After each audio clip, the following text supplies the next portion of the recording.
Assalamualaikum warahmatullahi wabarakatuh. Selamat datang di materi Fisika Dasar 2. Pada pertemuan pertama ini saya akan membahas tentang kemagnetan dan medan magnet. Di mana kalau kita bertatap muka di dalam kelas, maka kedua topik ini tidak akan pernah selesai dalam satu pertemuan. Kemagnetan. Magnet adalah benda yang bisa tarik-menarik benda di sekitarnya, yang terbuat dari besi, logam, dan sejenisnya. Beberapa bentuk macam magnet, ada magnet batang, magnet silinder, magnet jarum, magnet ladam, magnet lingkaran, dan bentuk-bentuk magnet lainnya. Magnet dapat sebagai petunjuk arah kompas, dan magnet juga mampu menarik benda seperti logam, besi, dan sejenisnya. Magnet dapat menembus benda untuk tarikan. Semakin kuat gaya magnetnya, maka semakin kuat juga gaya tarikannya. Magnet memiliki dua kutub, yaitu kutub utara dan kutub selatan. Sifat-sifat magnet. Jika kutub utara didekatkan sama kutub selatan, maka akan saling tarik-menarik. Dan jika kutub utara didekatkan sama kutub utara, maka akan saling tolak-menolak. Jika kutub selatan didekatkan sama kutub utara, maka akan saling tarik-menarik. Dan jika kutub selatan didekatkan sama kutub selatan, maka akan tolak-menolak.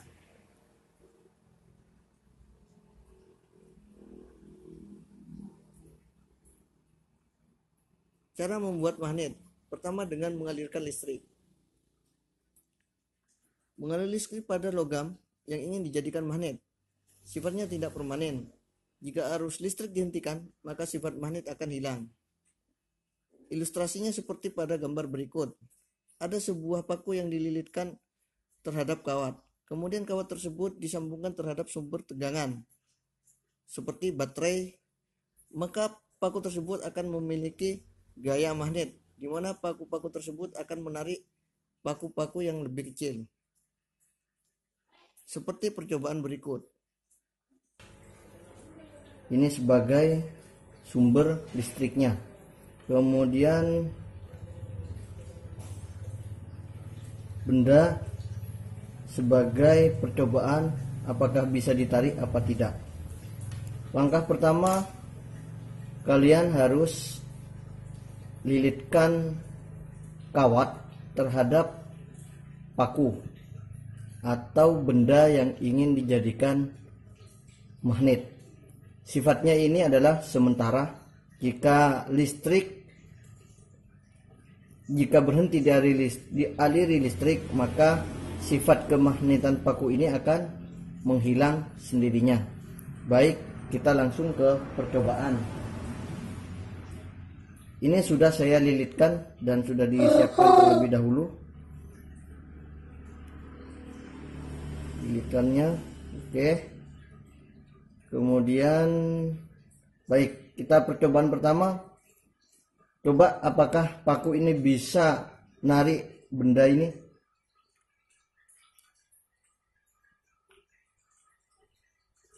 Ternyata tidak bisa. Kemudian saya berikan arus listrik. Saya menggunakan baterai A3 dengan 1,5 volt. Ini sangat kecil. Jadi untuk gaya magnetnya itu biasanya tergantung dari besarnya sumber tegangan.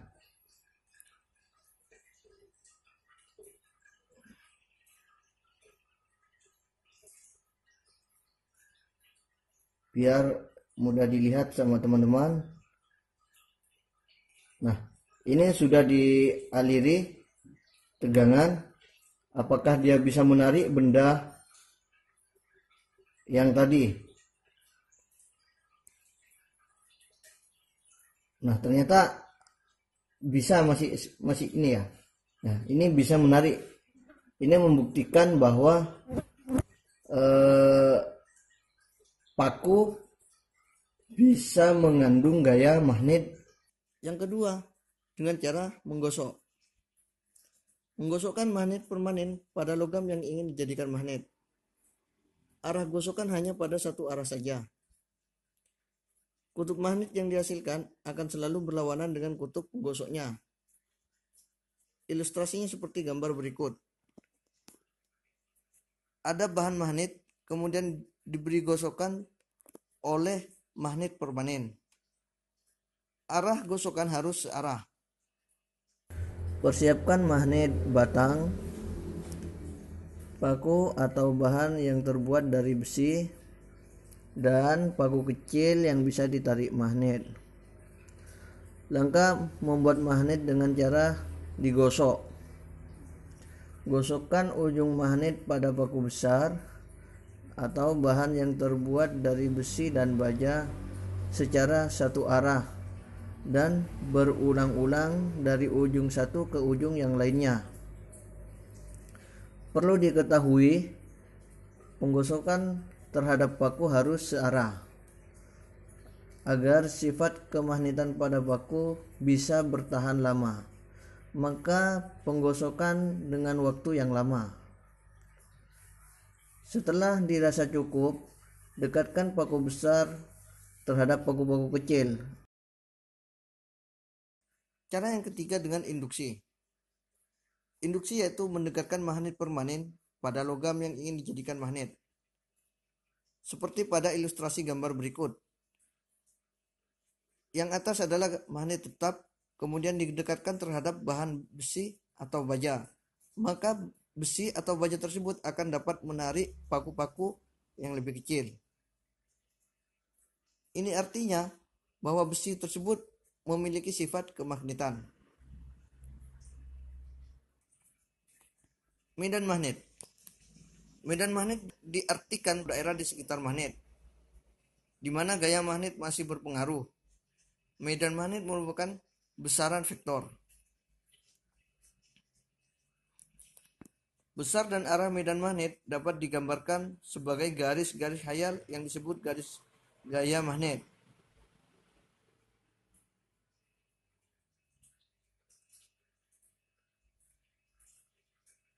Dari gambar tersebut, kita lihat garis-garis gaya magnet tidak pernah saling berpotongan. Kerapatan garis-garis gaya magnet menunjukkan kekuatan medan magnet. Medan magnet di sekitar arus listrik. Beberapa ilmuwan telah melakukan penelitian, seperti Hans Christian Ørsted. Jika suatu kompas dibentangi suatu kawat yang sejajar yang dialiri arus listrik, maka kompas tersebut akan menyimpang atau tidak berfungsi dengan baik. Itu menunjukkan adanya medan magnet di sekitar arus listrik. Kalau kita praktekkan percobaan Ørsted seperti video berikut. Kita akan membuktikan percobaan Ørsted. Siapkan kawat, kemudian kompas. Apakah kawat bisa mempengaruhi arah kompas? Kita coba, ternyata tidak.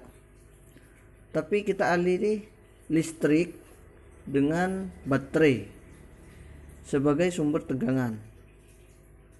Kita sambungkan kawat, kemudian sambungkan lagi kawat yang satunya. Coba kita lihat jarum jam kompas. Nah, kita lihat ini adalah bergerak. Ini jelas bahwa kompas dipengaruhi oleh medan magnet.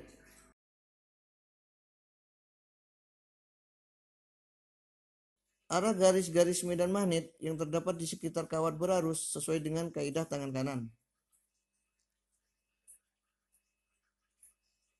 Tangan kanan menggenggam suatu kawat. Arah ibu jari menunjukkan arah arus listrik, arah lipatan jari-jari yang lain menunjukkan arah putaran garis-garis medan magnet.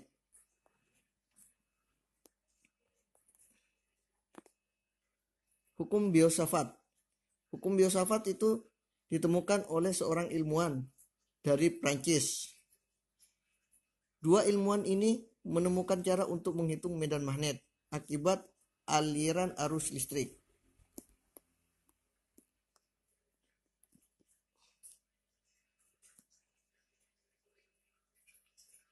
Biot-Savart mengilustrasikan gambar seperti berikut. Hasil pengamatan Biot-Savart pada perubahan induksi magnet di titik yang berjarak terhadap penghantar berarus listrik. Titik P membentuk sudut terhadap elemen terkecil panjang penghantar.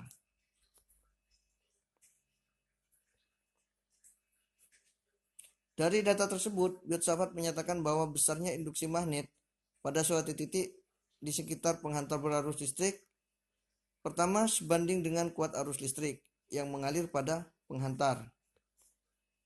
Yang kedua, sebanding dengan panjang elemen terkecil dari penghantar. Yang ketiga, sebanding dengan sinus sudut. Kemudian berbanding terbalik dengan kuadrat jarak antar panjang elemen terkecil terhadap titik yang terukur reduksi magnetiknya. Pernyataan Biot-Savart diformulasikan sebagai berikut. dB sama dengan K kali I. I ini adalah arus. Kemudian dikali dl kali sin theta per R kuadrat. Di mana K adalah permeabilitas per pi. Di mana satuannya adalah 10⁻⁷ Weber per ampere kali meter. Maka dapat diperoleh seperti rumus berikut. Seperti yang kita tahu bahwa non permeabilitas ruang hampa. Induksi magnetik di sekitar penghantar arus berarus.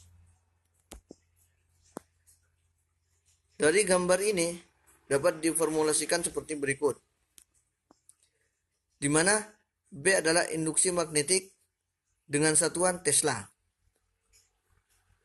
Kemudian μ0 adalah permeabilitas udara. I adalah kuat arus yang melalui penghantar dan A adalah jarak titik ke penghantar.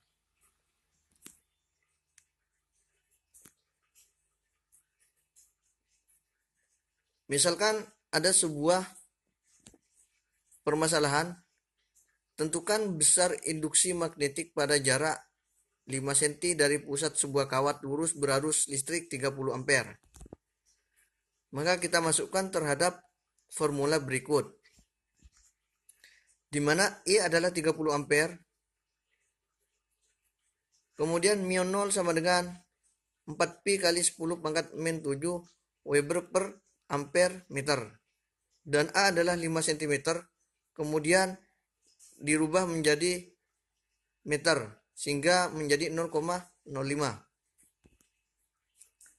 Kita masukkan pada formula, di mana dari formula tersebut dihasilkan